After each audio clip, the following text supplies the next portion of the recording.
No one in that glamorous restaurant could have imagined what was about to happen. The clinking of crystal glasses, the quiet laughter of millionaires, the scent of expensive wine. Everything seemed perfect, untouched by the struggles of the outside world. But then, a little black girl pushed open the tall golden doors, her tiny hands trembling as she clutched a worn-out bag against her chest. Before we dive deeper into this story, hit the like button and subscribe now. Here you'll find life-changing stories that will keep you inspired every single time. She couldn't have been more than 8 years old. Her shoes were torn, her dress faded, but her wide brown eyes burned with a desperate fire. She walked straight into that world of richness, a world that seemed untouchable, and stopped in front of a table where 5 wealthy men and women sat, dressed in tailored suits and glittering jewelry. "Please," her voice cracked. "Please hide me from my dad." The laughter at the table froze. Forks stopped in midair. One of the millionaires, a tall man in his 50s with silver hair and a navy blue suit, blinked in disbelief. His name was Richard Caldwell, a billionaire investor whose fortune was spoken of in magazines. He leaned closer, frowning. "What do you mean, child? Where's your mother?" The little girl's lips trembled. She pressed the bag harder to her chest and shook her head. I can't go back home." In that moment, the atmosphere in the restaurant shifted. Guests glanced curiously, whispers spread, and waiters froze at the edges of the room. The image of richness and comfort was suddenly pierced by raw fear, standing there in the shape of a small, fragile child. One of the women at the table, Elena Moreau, a millionaire philanthropist draped in diamonds, reached out with a soft hand. "Sweetheart, you're safe here. Nobody will hurt you. But why are you so afraid?" The girl hesitated. Her fingers dug into the strap of her bag. She looked around the room as if expecting someone to burst in at any moment. Then, with eyes wide and pleading, she whispered, "My dad, he's looking for me. If he finds me, she swallowed hard.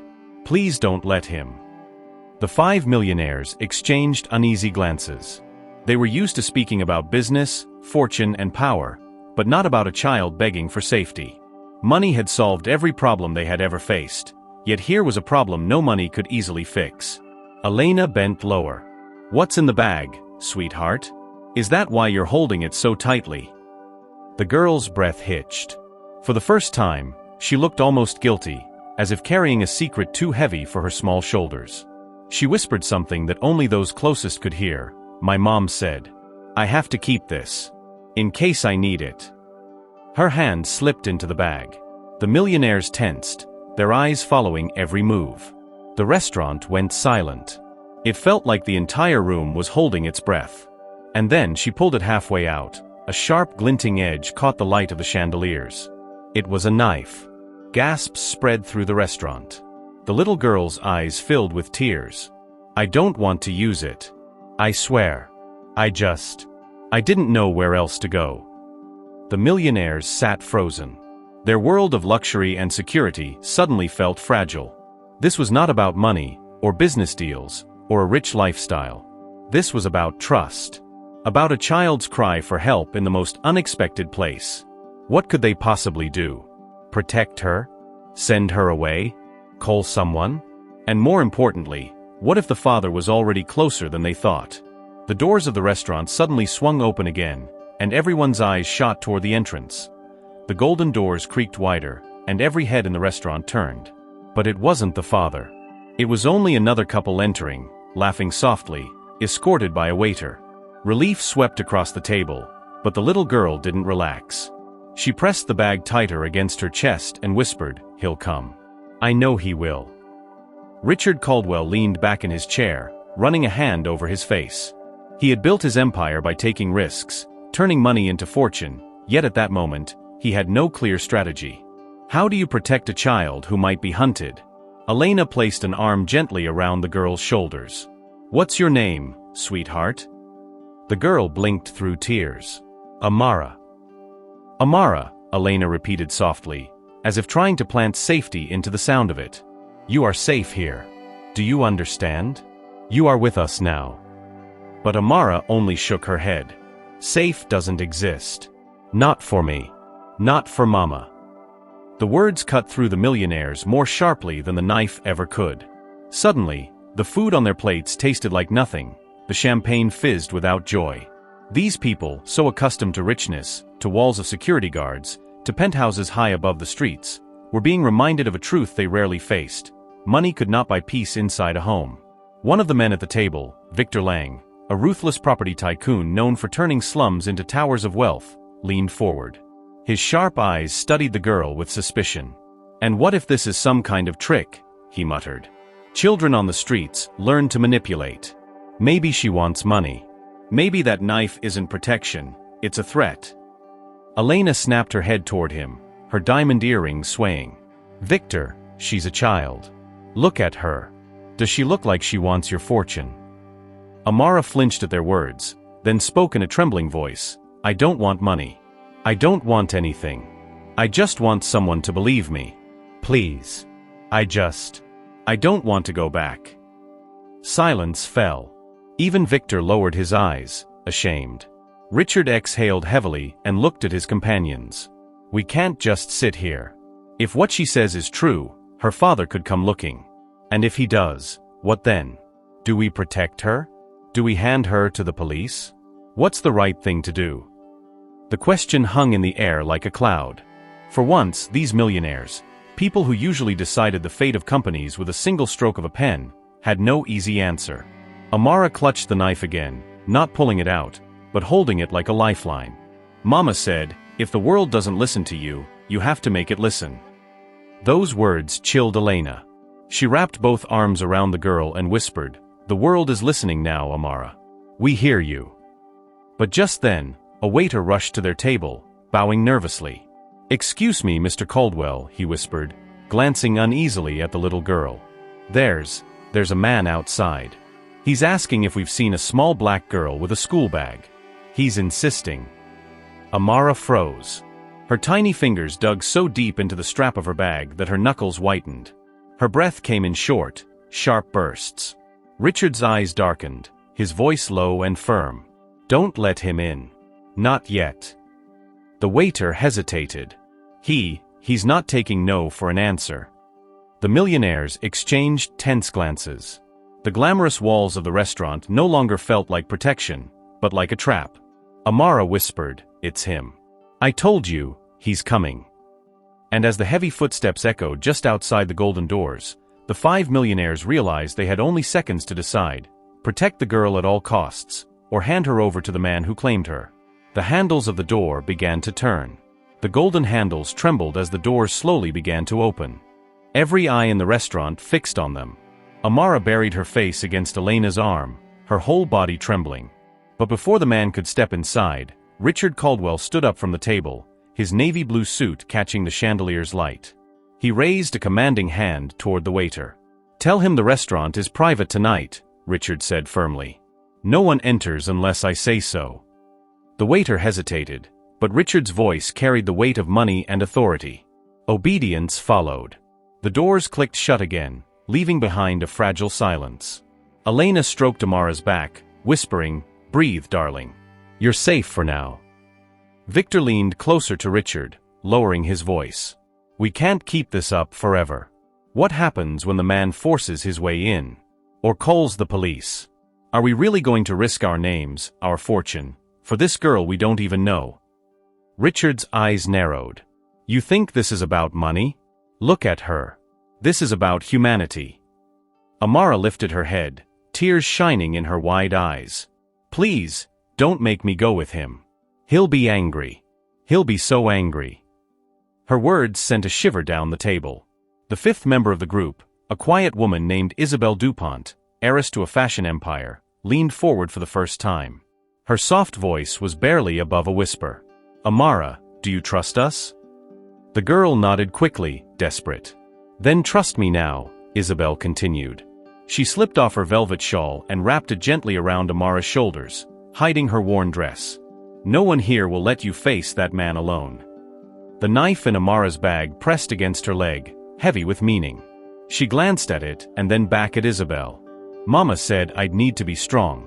But I don't feel strong." Isabelle smiled sadly. "Strength isn't always about fighting, child. Sometimes it's about being brave enough to ask for help." The millionaires exchanged glances. It was strange. These words, spoken in such a lavish room filled with chandeliers and gold, felt truer than any business deal they had ever made. But the tension rose again when the waiter hurried back, pale and nervous. "Mr. Caldwell, the man is," he's shouting now. "He says the girl belongs to him. He's demanding we open the doors." Amara flinched so violently that Elena had to hold her steady. The girl's tiny voice cracked. "That's him. That's my dad."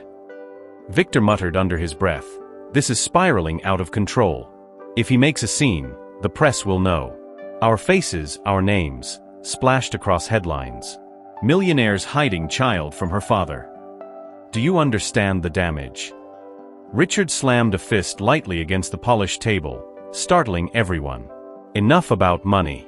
For once in our rich lives, can we think about something other than ourselves?" The words stunned the group into silence. Amara looked up at him, her eyes wide. You won't send me back?" Richard crouched down beside her, his expensive watch glinting. His voice softened. "Not until we understand the truth. Not until we know what's really going on." The little girl's lips trembled. She opened her bag just a little wider, letting the knife's edge catch the light again. Her whisper was so soft only the table could hear. "Mama gave it to me. She said if he ever came after me, I had to protect myself. She said money can't save us. Only courage can." The weight of her words settled like a stone. The millionaires, who had always believed money was the answer to everything, sat stunned. And then, the doors thundered as fists pounded against them. "Open this door," a man's voice roared from outside. "She's mine." The restaurant shook with the sound.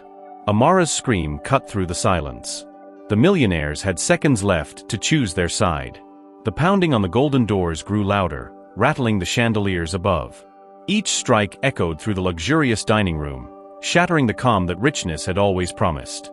Guests whispered nervously, some even rising from their tables. The weight of money and fortune couldn't shield anyone from the storm that stood just outside. Amara's hands shook as she clung to Isabel's shawl. "He's angry. He always gets angry." Elena pressed a finger gently against the girl's lips. "Shoo. Look at me, sweetheart. You're not alone anymore." But Victor couldn't sit still. He pushed back his chair and hissed at Richard, "This is insane. We're risking everything, our reputations, our business empires, for a child we don't know. You think Fortune magazines will applaud us for harboring a runaway? They'll destroy us." Richard turned slowly, his gray eyes sharp as steel. "Maybe it's time we ask ourselves what fortune is really worth. If money is all we have, then what are we really?" The words cut deep. Even Victor, whose life had been built on real estate and profits, faltered under their weight. The pounding stopped suddenly. Silence. Then, footsteps. Heavy, deliberate. The sound of a man pacing just beyond the doors. His voice boomed, low and threatening. "Amara," he called. "Come out right now. You know you're mine. Don't make me come in there."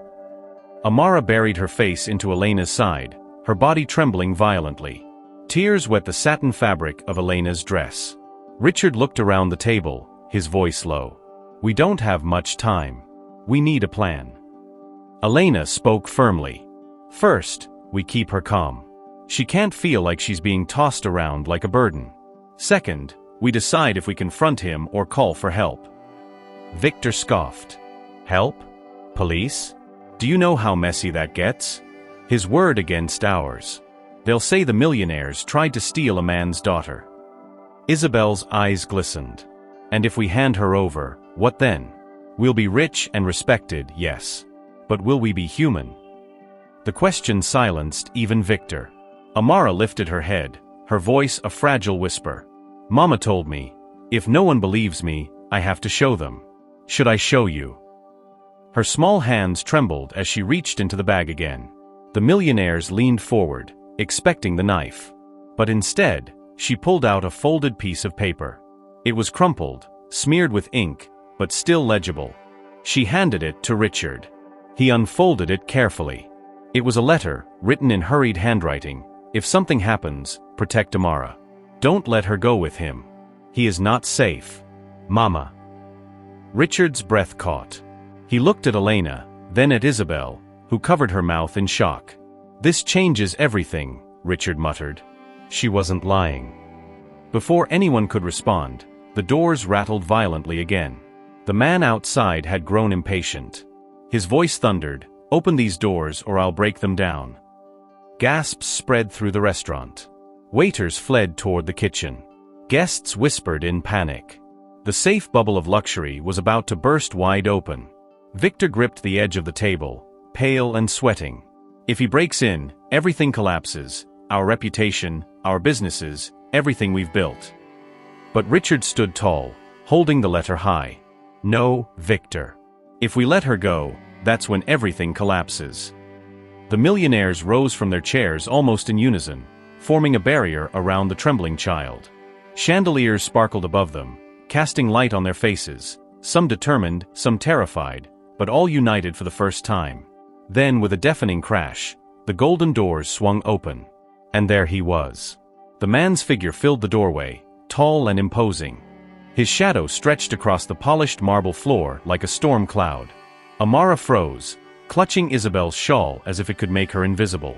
Her breath came in sharp, quick gasps. "Amara," he barked, his voice raw with authority and anger. "Come out. Now." Richard stepped forward, the letter clutched in his hand. "She's not going anywhere with you," he said, his voice calm but firm. "We need to understand what's happening first." The man's eyes narrowed, scanning the restaurant, taking in the glittering chandeliers, the polished gold handles, the millionaires standing protectively around the girl. "You think you can stop me with your wealth?" he sneered. Richard's gray eyes didn't waver. "No. Not with wealth. But with right. With truth. And she's told us the truth." Amara peeked from behind Isabel's shoulder. Her small voice trembled. "Papa, please. The man's scowl faltered for a split second, his gaze softening as he looked at his daughter. But it was brief. "Come with me," he demanded. Elena moved closer to Amara, wrapping her arms around her protectively. "No, she's not alone anymore. You can't scare her anymore. We're here." Victor, still uneasy, muttered under his breath, "This is insane. We're risking everything." Isabel placed a hand on his shoulder, her eyes firm. "No, Victor. We're doing what's right. Sometimes fortune doesn't matter. Sometimes courage does." The father's voice grew louder. "Do you know who I am? Do you know what I can do?" Richard unfolded the letter, holding it high so everyone could see. "I know exactly what you can do. But this is not about your power. It's about a child who deserves safety. And you," he looked directly at Amara's father, "have lost the right to frighten her." Amara's father staggered back, as if struck by a physical force. His fists loosened at his sides. The words, simple and unwavering, carried more weight than any money or authority he had ever known. Amara took a deep, shuddering breath and stepped forward, holding the bag tightly. "Papa. Mama said I have to be brave. I'm not going back until I know it's safe." The man's shoulders slumped. The rage in his eyes softened into confusion, then into a deep, trembling shame. He looked around at the 5 millionaires, at the elegant restaurant that had become a fortress of protection, and finally at Amara. You're serious?" His voice cracked. Amara nodded. "I'm serious. I just want someone to listen. I want Mama to be safe too." Richard's voice was calm, but unyielding. "Then start by listening to her. Not because of money, not because of status, but because she's your daughter. That's what matters." For a long moment, the room held its breath. Even the chandeliers seemed to dim in anticipation. And then slowly, the man sank into a chair, his head in his hands. The knife in Amara's bag remained untouched, a symbol of a fear that no longer had power over her. Elena knelt beside her, whispering, "You were so brave, Amara. You didn't have to fight. You just had to stand." Amara's lips trembled into a small, fragile smile. I didn't know if anyone would believe me." Isabel reached out, squeezing her tiny hand. "Sometimes, the richest thing in the world isn't money. It's people who choose to care, who choose to protect." Victor, for the first time that night, smiled softly. Maybe that's worth more than any fortune." And in that quiet, shimmering restaurant, surrounded by millionaires and chandeliers, Amara realized something powerful. Courage, truth, and trust could build safety stronger than gold. But just as relief began to settle, a soft ping from a phone echoed across the table, a notification that would change everything. The soft ping echoed like a bell, drawing everyone's attention. Richard glanced at his phone and frowned. A message notification had appeared from an unknown number. He hesitated, then opened it. The screen displayed a single line: "Your fortune isn't enough to fix what's broken inside." A shiver ran through the room. The words, simple and cruel, carried an unexpected weight. They weren't threatening in the way a weapon could threaten. They were threatening in a way that wealth could never protect against. A reminder that money, power, and influence could not mend a fractured heart. Amara tilted her head, unsure what the words meant, but feeling their impact. "What does it say?" she asked softly. Richard folded the phone in his hand, his jaw tight. "It's nothing for you to worry about, Amara." Elena exchanged a glance with Isabel. "Whatever it is, it's a reminder that no amount of riches can replace care, attention, or love." Victor scoffed lightly, though his usual arrogance seemed muted. "I can't believe we're sitting here, worrying about a text like it matters. Money fixes everything." Isabel shook her head. "Not everything, Victor. Not every fear, not every child. Some things," she gestured toward Amara, "are bigger than fortune." Amara clutched her bag, feeling the edge of the knife against her palm. She didn't want to use it, she never had. But the weight of carrying it had taught her something. Strength wasn't about power, it was about choice. Courage wasn't about winning, it was about deciding when to stand firm. Her father, still seated and pale, watched her closely. He had been quiet since the confrontation, his usual confidence replaced by something unfamiliar: doubt. I don't understand," he muttered. "How can you be so small, and so strong?" Amara's lips quivered, but she held her head high. "Mama said I had to believe that someone would listen. That's why I came here. I didn't have money. I didn't have power. I only had courage. And I think you should try it too." The father's eyes softened, tears threatening to spill. "Courage. I forgot what that felt like. I let anger make me forget what matters." Elena reached across the table, holding both of Amara's hands in hers. "It's never too late to start again. Courage doesn't have an age. And people who choose to care, that's how you rebuild what's been broken." The father's gaze shifted to the 5 millionaires. For a moment, he seemed to measure them, not by their wealth, but by their willingness to act. Richard nodded slowly, then gestured toward the child. "This is a lesson wealth can't teach. Not in books, not in business. Only in humanity." Victor leaned back, finally letting go of his usual cynicism. "I never thought I'd see the day when a child teaches me more than a boardroom full of deals." Amara's small voice cut through the tension. "I was scared," she admitted. "I thought nobody would believe me. I thought I had to protect myself. But you all helped me. You believed me. You didn't care about money, you cared about me." Tears welled in the eyes of the millionaires. Not for themselves, but for her. For the realization that compassion, choice, and courage were the true fortunes of life. The father reached forward, trembling slightly, and gently placed a hand on Amara's shoulder. I want to change," he whispered. "I don't want to be the man who makes my daughter afraid. I want to learn from you." Amara's lips curved into a small smile, fragile but genuine. She leaned into his hand, feeling the warmth and uncertainty, and for the first time in her young life, she allowed herself to hope. Isabel knelt beside her, whispering softly, "You taught everyone here tonight something they'll never forget. Courage is louder than fear. Compassion is stronger than money." Elena added, "And bravery comes in all sizes. Sometimes, the smallest voice carries the heaviest truth." Richard looked around the table at his companions. Riches have never felt like this. Money can open doors, yes, but empathy, courage, and truth, those are treasures that last. The father nodded, his eyes glistening. I want to be worthy of my daughter's courage. I want to learn. Can you help me?" Amara's smile widened slightly. "Yes," she whispered. "But I want you to promise me one thing." "Anything," he said immediately.